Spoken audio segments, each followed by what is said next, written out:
Hello, welcome back to MidEast In Depth, part of Levant TV's Press Review. Today we will be talking about Egypt.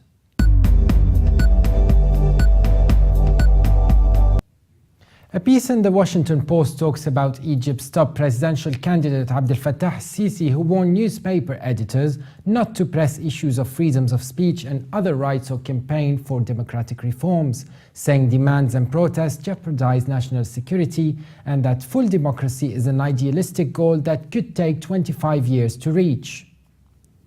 Field Marshal Abdel Fatah El-Sisi also said he would walk away if people rose up against him and demanded that he step down so far in his campaign. Sisi has heavily pushed the message that his priority is restoring stability and making leaps in development to reduce poverty after 3 years of turmoil and violence since the 2011 toppling of autocrat Hosni Mubarak. He has repeatedly said that public must get behind him and stop protests. In a 4-hour meeting with around 20 editors of Egypt's main newspapers, parts of which were aired on a private TV network Thursday and published on newspaper websites, Sisi told the media that practice of freedoms must be balanced with national security and that the media should focus on rallying the public behind the strategic goal of preserving the Egyptian state. Al-Sisi warned the editors against scaring people with coverage that creates skepticism or uneasiness in society. He said, "You write in the newspaper, no voice is louder than freedom of speech.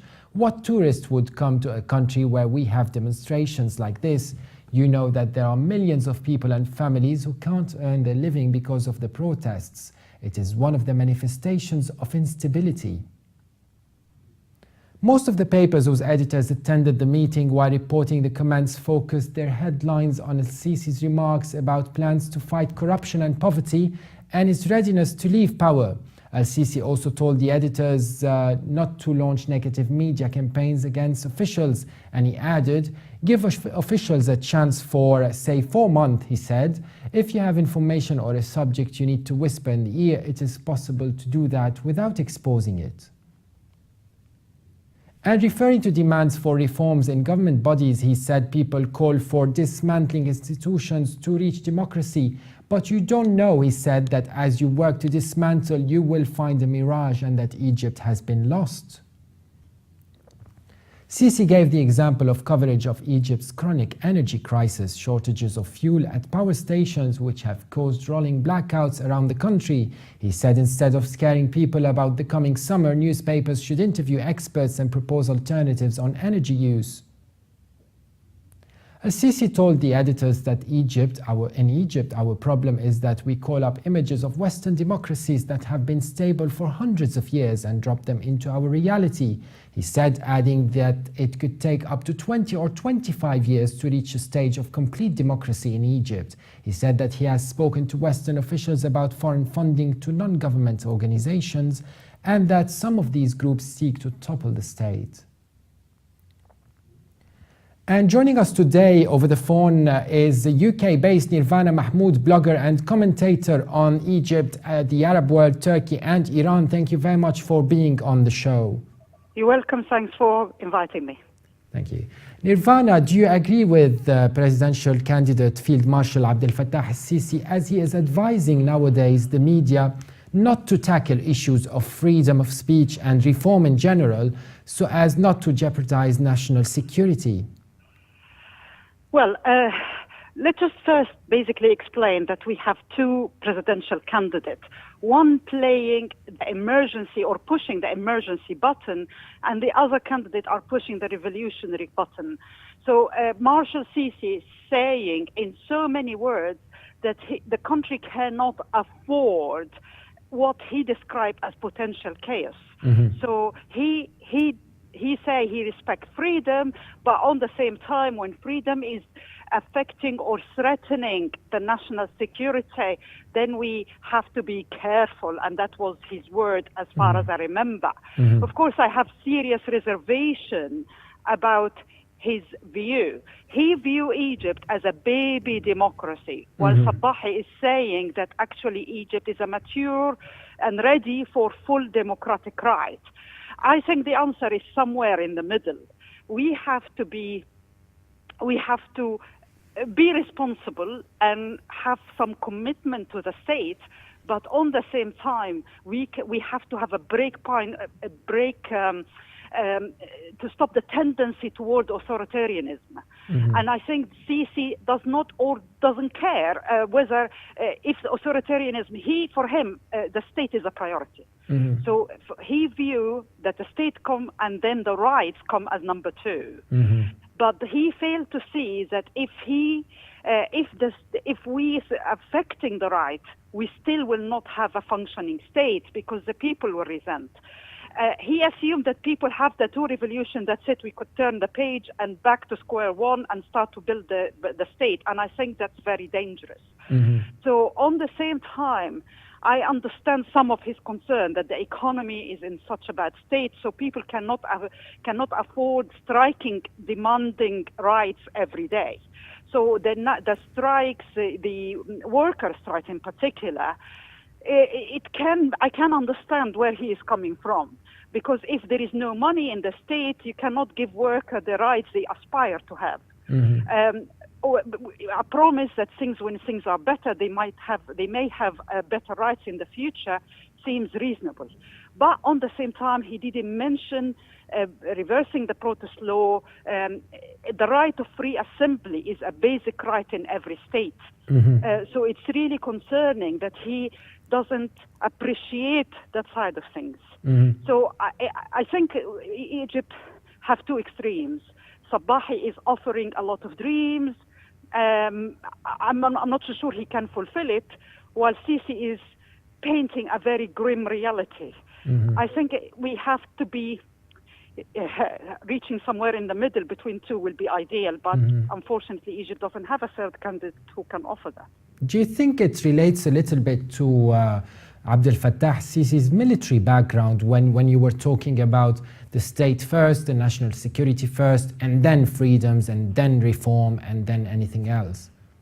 Well, he denied that his military background have any impact, but you can see it in the way he talked, the way he expressed himself, the way he is talking about the whole state. He said, I will not sleep, you will not sleep, I will do that, you will do that, we can't afford it. He is painting a very military style, not necessarily in a I don't think he mean it in a bad way.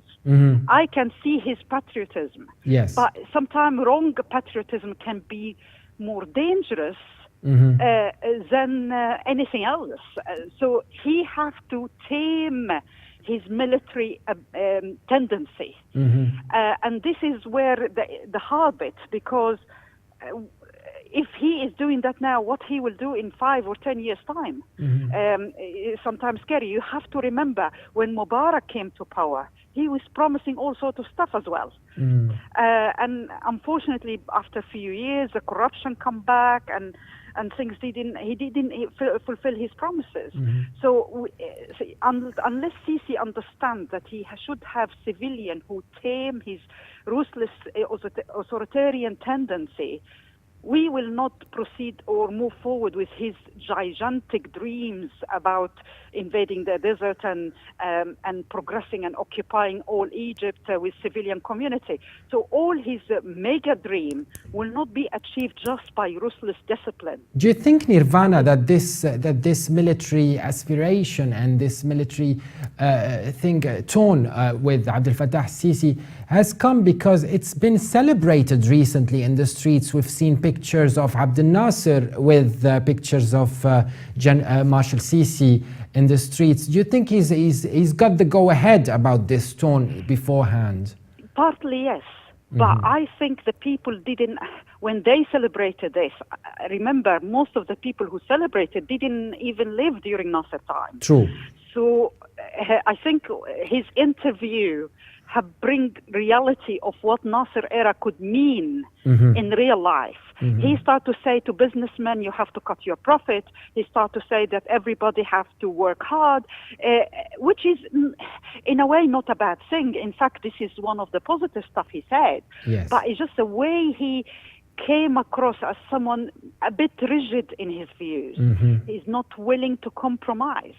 And I think people start to have a real taste of what his leadership will mean to the country. And in a nutshell, the two interviews with Sabahi and Sisi, both of them start to give people clear image of what their leadership will mean in the future.